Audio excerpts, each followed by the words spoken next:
Močvirna Cvet draži gradnjo stadiona. Center zdravega počutja kmalu nared. Košarkarji začeli priprave na novo sezono.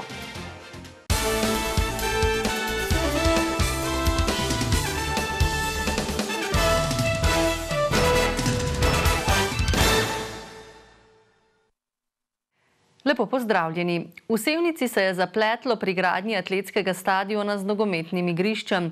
Z utrjevanjem terena za gradnjo objekta, za katerega je bil leta 2014 sprejet podrobni prostorski načrt, so sicer začeli že lani. A dela niso dala pričakovanega rezultata, saj je del terena močvirnat. Prišlo je do plazenja in zlivanja vode v sosednji objekt. To pa bo naložbo podražilo. Hrasti, kot se imenuje grič ob bazenu in športnem domu, so lokacijsko sicer privlačni, a so v enem delu močvirnati, zato so ostali nepozidani. Utrjevanje takšnega terena je tehnično zahtevno in drago.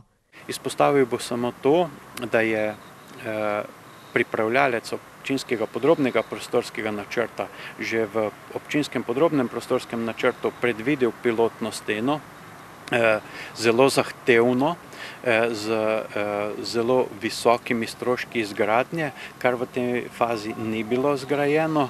Podjetje Rafael je dobilo naročilo zgolj za odstranitev zemljine z nogometnega igrišča in za gradnjo zaščitnega opornega zidu pod terasami v hribu, kar je stalo 370 tisoč evrov. Kmalu po zaključenih delih je začela zemlja po terasah drseti. Pokala je škarpa, nagajal je izvir sanitarne vode. Takoj po zdrsu so se pričela spremljanja dogajanja na terenu, tako da sedaj projektant razpolaga s podatki v celoti, kaj se dogaja. Ti podatki pa so bili preverjeni in zanalizirani tako strani Ljubljanske gradbene fakultete, kot tudi konzultanta iz Mariborske gradbene fakultete. Stadion na tem prostoru bo dobro zgrajena, bo priprava terena dražja, saj je bilo podobno ob gradnji bazena pred več kot 30 leti, pojasnjuje Ocvirk. Projektant, ki je pripravljal projektno dokumentacijo za osnovno stabilizacijo, bo pripravil tudi nadaljne potrebne projekte za dokončno stabilizacijo terena. Letos so reševali zgolj odvodnjavanje roba stadiona, da ne bo več ogrožalo lastnine sosedov, kar je stalo okrog 25 tisoč evrov. Gradnjo bodo nadaljevali prihodnje leto, ko bo razpis na državni ravni za sofinanciranje športnih objektov, še dodaja župan. Precej prej kot v Sevnici pa bodo nove vadbene površine imeli v Škocjanu. Zdrav duh v zdravem telesu je geslo, ki mu očitno tam posvečajo veliko pozornosti, saj bodo občani in še posebej otroci v prihodnje imeli zvrhano mero možnosti za dejavno preživljanje prostega časa. Ob načrtovani ureditvi ravnice ob Radulji in športnem parku v Lokavah bodo namreč že v kratkem namenu predali Center zdravega počutja. Urejanje športnih površin v neposredni bližini škocjanske osnovne šole Frana Metelka je v zaključni fazi, pojasnjuje tamkajšnji župan. Intenzivno se je še delalo v mesecu juliju, kjer smo položili še določene tlakovce, na katere bomo postavili tudi seveda klopi in mize. Uredili in zatravili smo tudi prostor, kjer bo nogometno igrišče. To bo povsem nared do začetka šolskega leta, z ureditvijo površin in s postavitvijo novih igral pa so poskrbeli tudi za najmlajše predšolske otroke. Možnosti za športno-rekreativno udejstvovanje bo v Centru zdravega počutja veliko. Mnogi se bodo gotovo razveselili tudi nove plezalne stene. Je rokometno košarkaško igrišče, seveda, kot sem že omenil, novo nogometno igrišče, ki je zatravljeno.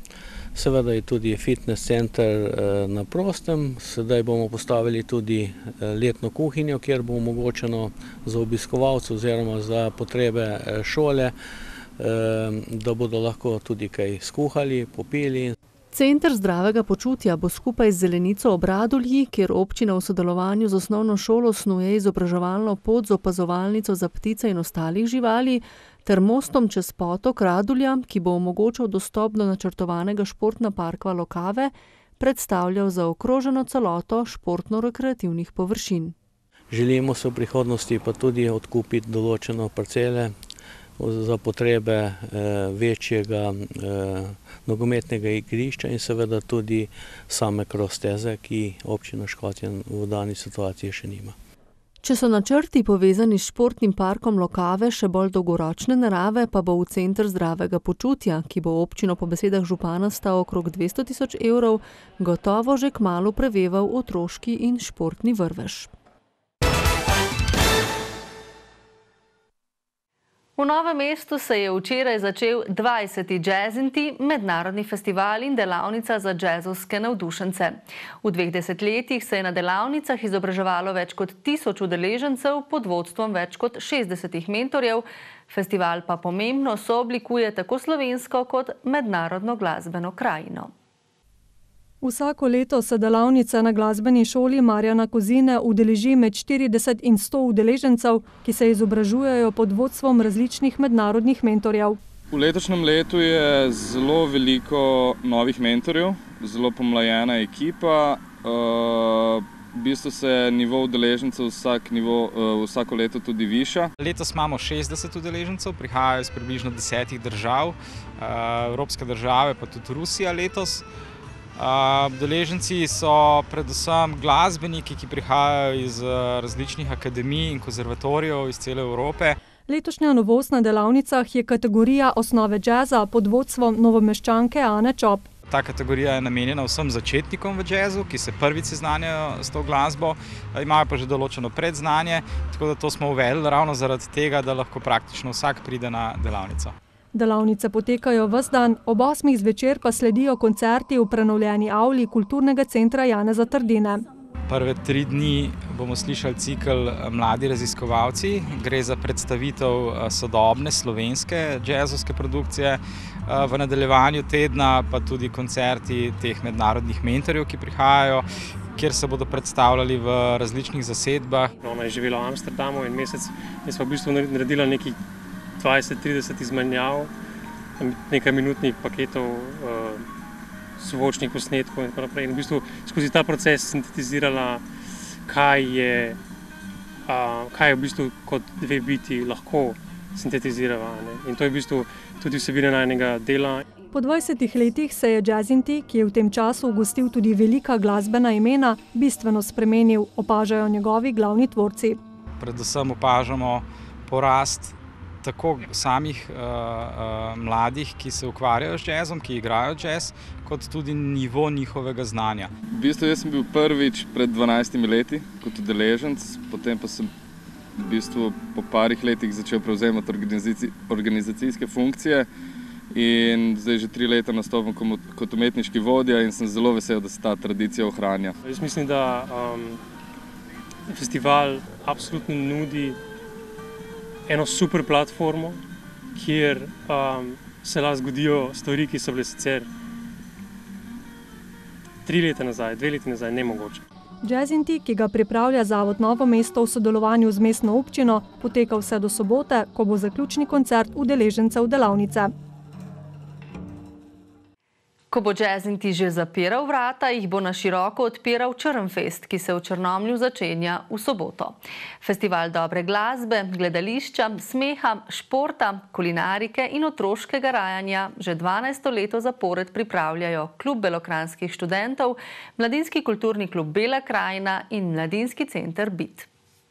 Odprli ga bodo z adrenalinskim športom na Kolpi in zvečer v atriju Črnomaljskega gradu, kjer bo tudi sicer največ dogodkov. S koncertom Silente in Detura, to sta 2 priznani hrvaški skupini, ki sta po res dolgem času spet nastopata v Sloveniji. Do 31. avgusta, ko bodo Črnfest zaključili z velikim koncertom na parkirišču v središču Črnomlja, pa bodo na odrih Črnfesta poskrbeli za odlično festivalsko vzdušje in pester program. Tako kot vsako leto pripravljamo program, ki bo dober za vse, od otroških predstav, stand-upa, koncertov, kulturnih dogodkov, športnih turnirjev, delavnic in še vsega drugega. Napovedujejo pa tudi raznoliko glasbeno ponudbo in nekaj novosti. Imamo Sounds of Slovenija, priznani slovenski kvartet pridejo, bolj tako kulturni dogodki, pa Lado Leskovar predstavitev knjige, ki bo tudi lepo zapakiran tudi med tednom. Drugače pripravimo tudi elektrovečer, ki ga do sedaj še ni bilo na Črnfestu, drugače pa polno različnih žanrov, čez vikende, koncertov, otroške predstave, letos spet pride Pika Nogavička, tako da bo spet zabavno. V letošnjem programu je več kulturnih večerov, pa tudi športnih dogodkov. Glede športa imamo letos novo, mislim po dolgem času, turnir v odbojki na Mivki v podzemlju, potem imamo tudi delavnico salse in regetona gor na Kozolcu nad Pikolom. Skratka, Črnfest bo tudi letos opravičil svoj slogan Dobro za vse, je prepričana Miketičeva. Tudi stopnino, primerno za vsak žep. Seveda, pač delamo vedno tako, da so vsi dogodki primerni za vsak žep, da lahko res vsak privošči tudi za dijake in študente. Imamo ugodnejše cene za vstopnice, karte so vse pod 10 evrov tudi za ta večje dogodke. Festival, ki naj bi ga po pričakovanjih organizatorjev obiskalo okoli 7000 ljudi, ustvarja mlada ekipa študentov, dijakov in mladih, ki svoj prosti čas namenjajo organizaciji in dvigu ravni kulture v Črnomlju. Prejšnje generacije so nas dobro naučile, sedaj pa je bil malo čas, da zamenjamo, malo pomladimo ekipo. Imamo kar nekaj tudi že odbor KBŠ, se je zamenjal, tako da posledično tudi v MKK-ju in vse posod imamo nove mlade ljudi, ki imajo še veliko energije in novih svežih idej za ustvarjanje še boljšega Črnfesta. Na košarkarski parket se po počitnicah vračajo košarkarji novomeške Krke. Začeli so namreč priprave na novo sezono. Polanski, ko so si v zadnjem krogu uspeli zagotoviti obstanek v regionalni ligi ABA, v državnem prvenstvu pa so prišli do polfinala, letos ciljajo še višje. Jedro ekipe ostaja enako, kar pomeni, da je v klubu veliko doma vzgojenih igralcev. V letošnji ekipi pa so 3 novinci, Američana Kouzi in Laval in hrvaški reprezentant Ramljak. Mene veseli, zato ker se poznamo, nekako smo se že povezali. Upam se, da novi igralci bodo dodana vrednost, da nam pomaga tisto malo kamenovanje. Meni se zdi, da je to super kombinacija, saj za trenerja je veliko lažje delati, če večina igralcev ostaja, da ni treba vsako stvar 10-krat razlagati, mogoče sem 5-krat. Ampak jaz sem super zadovoljen s sestavo ekipe, se pravi tiste tujce oziroma take, ki smo si želeli, smo uspeli pripeljati in jedro ekipe ostaja. Zasedba 7-kratnih slovenskih državnih prvakov bo večji del priprav opravila v Novem mestu. Morajo biti, da potem zdržimo po dolgo sezono. Malo je težko na začetku, vsekakor, odvisno od tega posameznika, koliko je bil priden čez poletje, ampak glavno je, da se ta baza res dobro pripravi, da imamo dobre temelje, da lahko potem gradimo naprej. V tej sezoni bodo nastopali v ligi ABA, domačem prvenstvu, ligi Nova KBM in pokalu Špar. In kaj bi bil zanje uspeh ob koncu sezone? Prst ostane v ligi, seveda borba za najvišje mesto. Mi ciljamo na kakšno lovoriko v domačem prvenstvu, prav prvenstvu pokalu. Mi se zmeraj želimo biti v vrhu, se pravi v Sloveniji, pa v ABA ligi bi radi bili v zgornji polovici. Da je bil rezultat boljši kot lani. Nova sezona se za novomeško Krko uradno začne 5. oktobra, ko bodo v sklopu lige ABA gostili FMP. Z načrti novomeških košarkarjev smo sklenili današnje novice. Hvala za pozornost in prijeten večer.